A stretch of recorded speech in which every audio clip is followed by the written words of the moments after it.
Hello, Malcolm here, and welcome to the Sunday Sample, episode 34, recorded for Corporate Worship Matters.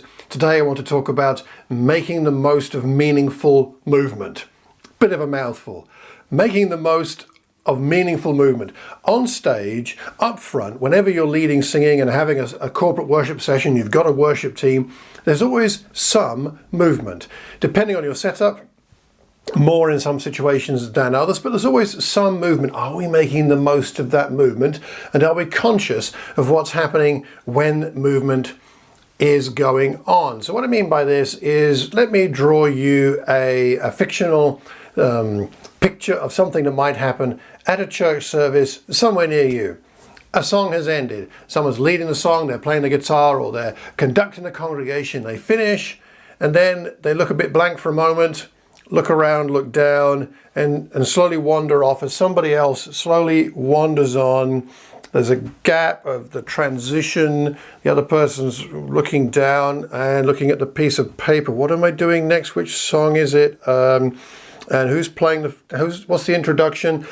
And the congregation have gone from a place of corporate worship and enjoying conscious of being in the presence of God with one another, to a point of, what are they doing up there? Don't they know who's singing the next song? And what is the next song? And before you know it, they've started thinking about their shopping list and what they're going to do after church, and chatting to their friend and pulling out their phone. And then you've got to start all over again with the next song, and then that song ends and something similar might happen. Now, I might be exaggerating, although I think I might have done that myself, and I've certainly seen it done in one or two places. But movement doesn't have to be something that breaks the flow. Now, I'm talking here not about an individual song in between other elements of the service, but more about when we have a set. Maybe, like my church services, you tend to have perhaps 3 or 4 songs in a row at the beginning. Are you mindful of the movement that's going on? Thinking about how to move, when to move, and training one another and giving one another feedback as to how we move. Some of us move confidently. Some of us rush.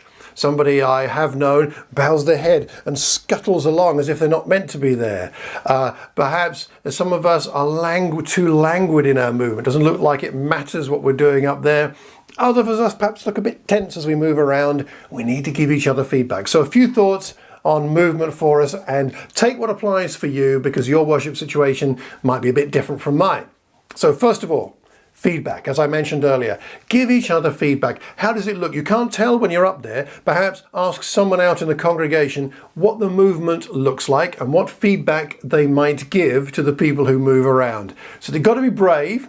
And you need to ask someone who's safe, who's going to give you kind feedback, but get feedback from the people who are observing and watching. That's not number one.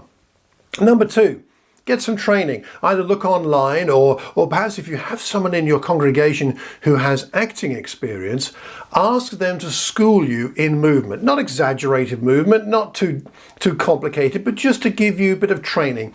I had a little bit of acting training when I was at university, and although I don't claim to be an actor, I know that it helped me in understanding the significance of lots of things to do with acting, and in particular the idea of movement. So find someone to give you a little bit of training if you can. Thirdly, plan the movement ahead of time. We have our list of songs. We've agreed the keys, perhaps where we're going to drop out the instruments and bring them back in. But how about walking through and talking through the movement? So perhaps think about it. If you are the leader of the worship team, what kind of movement are you thinking about and needs to happen for that particular Sunday? And then when you gather with your worship team for rehearsal, during the week or even on the Sunday just before the service, just talk that through. Who's moving where? You're moving from that stand to the center. Okay, so what does that mean? That means as he's singing this last chorus or this last phrase, you're already moving, right? You're not waiting for it to end. You're moving already. And then you're on the person's shoulder, and as they move away, then you're moving into place and you're continuing the sense of flow. So you're thinking about the cues. Is there going to be a musical introduction? Is there going to be music while you're walking or not? So talking it through will help you tremendously. Those are the main things that come to my mind. Now, Just a note for some who say, oh, this is all about being too professional and slick and it doesn't matter. It's not about looking slick. It's not about that. It's about not allowing there to be any distractions for the corporate body of Christ to be distracted from actually being conscious of being in the presence of God together. This is one of the reasons we gather on a Sunday to corporately worship, so that we can help each other to be conscious of God's presence and enjoy worshiping Him rather than thinking about what's going on up front. They look confused. So if I can give us some thoughts there, I hope they're helpful. I would like to know from your end what you think about movement. Do you think much about it? Have you found some particular tips or ideas to be useful? Please let me know. Drop a comment into the comment box. Leave that publicly, because then we can learn from each other, and we learn best when we learn in community. And if you have any tips of your own, please also put those there.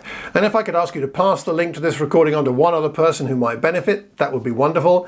And if you haven't already done so, click the like button if you're watching this on YouTube, and hit the subscribe button so that you can be notified of any recordings that we put up in the near future. Well, that's what we have to talk about this week: meaningful movement. Take care, and God bless.